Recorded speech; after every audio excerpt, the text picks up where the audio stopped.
ದೇವಸ್ಥಾನದ ಪೂಜೆಗಾಗಿ ದಾಯಾದಿಗಳ ನಡುವೆ ಡಿಶುಮ್ ಆಗಿದೆ. ದೊಣ್ಣೆ ಹಿಡಿದು ನಡು ರಸ್ತೆಯಲ್ಲೇ ಕಾದಾಡಿದ್ದಾರೆ ಎರಡು ಗುಂಪಿನವರು. 800 ವರ್ಷಗಳ ಹಿಂದಿನ ದೇವಸ್ಥಾನ ಪೂಜೆಗೆ ಈ ಜಟಾಪಟಿ ಆಗಿರೋದು.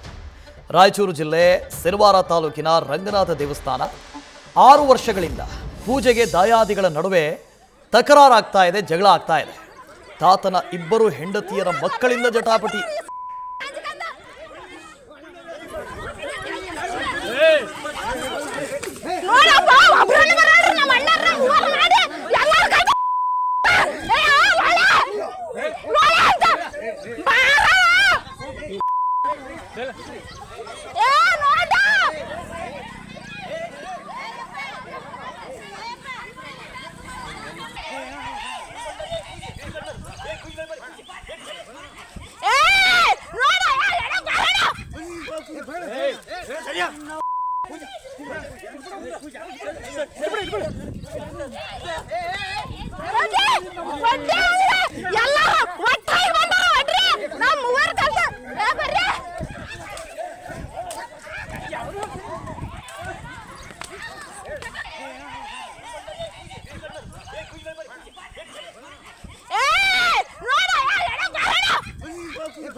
ದೇವರ ಪೂಜೆಗಾಗಿ ದಾಯಾದಿಗಳ ನಡುವೆ ಕಲಹ, ಅದು ಕೂಡ ರಸ್ತೆಯಲ್ಲೇ ಹೊಡೆದಾಡ್ಕೊಂಡಿದ್ದಾರೆ.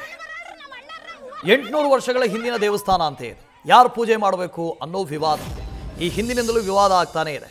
ಆದರೆ ಪಾಪ ಈ ಜಗಳ ಆ ದೇವರಿಗೆ ಪ್ರೀತಿ.